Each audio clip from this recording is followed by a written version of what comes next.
तो इस पार्ट की शुरुआत वहीं से होती है जहाँ पिछला एपिसोड खत्म हुआ था। यूनजिंग को जो के मैसेज से पता चलता है कि आन जियांग का तो बेटा है, लेकिन आन का डीएनए यूनजिंग से मैच नहीं होता। जो देख यूनजिंग जियांग को झूठा और चीटर कहकर चली जाती है। अगले दिन यूनजिंग का फोटोशूट चल रहा होता है, तभी कुछ तो कांड हो गया था जिस वजह से मीडिया वाले वहाँ पहुंच चुके थे। लेकिन तभी आन ब्रोश लेकर पहुंच जाता है, जिससे लगाकर यूनजिंग वहाँ से निकल जाती है। यूनजिंग आन से कहती है कि भले ही वो उसकी बायोलॉजिकल मॉम ना हो, पर वो उसे हमेशा अपना बेटा ही मानेगी। वहीं तो जियांग को यूनजिंग के डिजाइन का सच पता चल चुका था कि यूनमियाओ ने उसकी डिजाइन को चोरी किया था और अपना बताकर जियांग के कंपनी में सबमिट कर दिया था। तो असिस्टेंट उसे एक पार्टी का इनविटेशन देता है जहाँ पर वो बिलीनियर आने वाला था, जिसके साथ यूनजिंग के अफेयर का फेक न्यूज चला था। लेकिन पार्टी में जाकर जियांग को सच पता चलता है कि वो बिलीनियर तो यूनजिंग के मामा जी थे, जो जानकर सारे लोग तो शॉक्ड रह जाते हैं। तो इन 5 सालों में यूनजिंग को जितना भी स्ट्रगल करना पड़ा एक और नियान बनने के लिए उसके बारे में बताते हैं। तो वो जियांग और यूनमिया को भी काफी सुनाते हैं उनके गलत कामों के लिए। तो जियांग सभी के सामने यूनजिंग से अपनी गलती मानता है और यूनमिया को कंपनी से भी डिसमिस कर देता है। और इस बार तो माता जी भी यूनमिया को सपोर्ट नहीं करती। तो यूनमिया एक बॉटल उठाकर यूनजिंग पर अटैक करने आती है, लेकिन जियांग यूनजिंग को कवर कर लेता है और सिक्योरिटीज आकर यूनमिया को वहाँ से ले जाते हैं। इसके बाद यूनमिया अपने मामा जी के साथ चली जाती है। यूनमिया तो डिप्रेस्ड होकर रो रही होती है, तभी उसे एक स्ट्रेंजर का मैसेज आता है जो उसे बताता है कि आन यूनजिंग का बेटा है। अब ये जानकर तो यूनमिया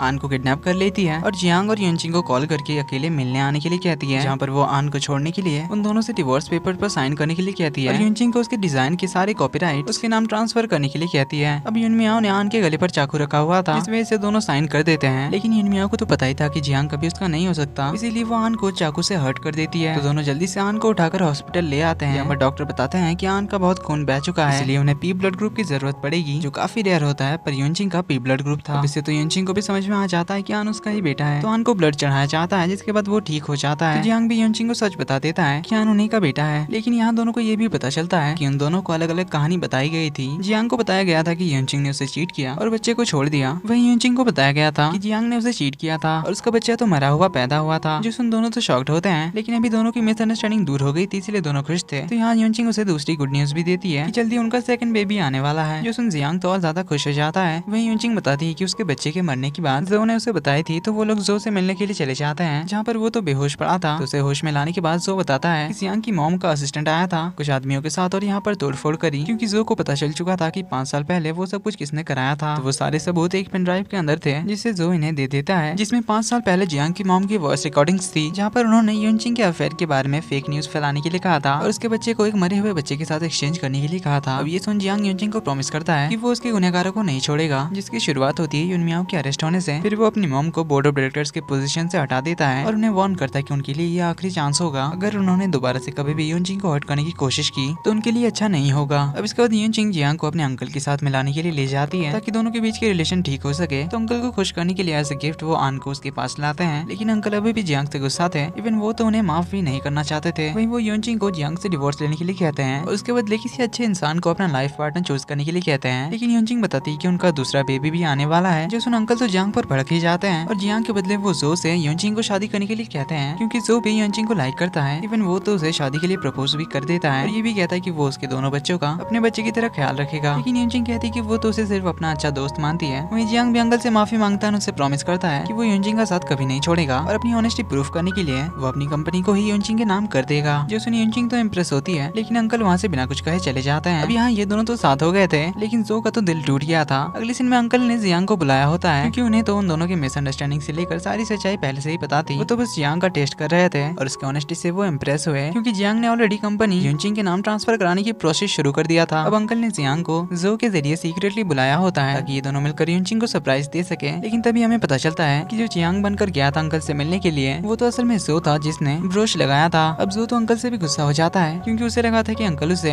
यूनजिंग के साथ आने में सपोर्ट करेंगे, लेकिन उन्होंने उसे छोड़कर जियांग को सपोर्ट किया। इसलिए वो गुस्से में आकर ब्रोश लगाकर अंकल के घर की एक मेड बन जाता है और उनकी चाय में जहर मिला देता है और उस चाय को अंकल तक पहुंचाया था जियांग ने, जिससे वो ये चाहता था कि यूनजिंग जियांग पर डाउट करे। लेकिन यूनजिंग को तो जियांग पर भरोसा था, वो ऐसा कभी नहीं कर सकता। तभी असिस्टेंट आकर बताता है कि उसने पता किया था कि उस दिन तो मेड छुट्टी पर थी, यानी कि कोई और मेड बनकर आया था, जिससे वो समझ जाते हैं कि जरूर उसके पास ब्रोश होगा और इन दोनों को छोड़कर ब्रोश के बारे में जो को पता था। इसलिए यूनजिंग जाकर उसे कन्फ्रंट करती है, जहाँ पर जो तो अपनी सारी गलतियां कबूल कर लेता है, यहाँ तक ये भी कि बच्चे के अदला बदली से लेकर आन के किडनैपिंग के पीछे भी उसी का हाथ था और वो ये सब जियांग की फैमिली को बर्बाद करने के लिए कर रहा था, क्योंकि उसके डैड की मौत जियांग के डैड की वजह से हुई थी। इसीलिए वो जियांग की फैमिली में से किसी को भी नहीं छोड़ेगा। तो यूनजिंग उसकी बातों से डर के वहाँ से भाग नहीं लगी थी, लेकिन जो उसे बेहोश कर देता है और उसे बांध कर अंकल के घर ले जाता है, जहाँ पर सीसीटीवी कैमरे के जरिए वो जियांग की मौत उसे लाइव दिखाना चाहता था। तो जो ब्रोच बेहोश लगाकर अंकल बन के पहुंच जाता है जियांग के पास, क्योंकि अंकल बनकर उसने जियांग को मिलने के लिए बुलाया था और उसके साथ आन भी आया हुआ था। तो अंकल दोनों के लिए चाय बनाकर लाते हैं जिसमें उन्होंने जहर मिलाया था। तो जियांग चाय पीने ही जा रहा था कि तभी आन उसे वो चश्मा पहनने के लिए देता है, जिससे ब्रोच लगाने पर भी उसका असली चेहरा दिखता है। अब चश्मा पहनकर वो तो जो को साफ साफ देख पाता है, जिससे वो जो के फेस पर चाय फेंक देता है और उसे बांध देता है। फिर यूनचिंग को वहाँ से बाहर लाता है तो जो उससे पूछता है कि आखिर तुम्हें पता कैसे चला, जिस पर आन कहता है कि उसे जो के स्मेल से पता चल गया। तो जो यहाँ जियांग को भी उसके डैड वाली बात बताता है, जिस पे जियांग उसे बताता है कि उसके डैड ने सुसाइड किया था क्योंकि उन्होंने स्टॉक मार्केट में घोटाला किया था, जो बात सभी के सामने आ गई थी और इसीलिए उन्होंने सुसाइड कर लिया। इसमें उसके डैड की कोई गलती नहीं थी। जिसके बाद जो भी अरेस्ट हो जाता है, फिर तो उनकी हैप्पी फैमिली बन जाती है और यहीं पर इस कहानी का भी हैप्पी एंडिंग हो जाती है।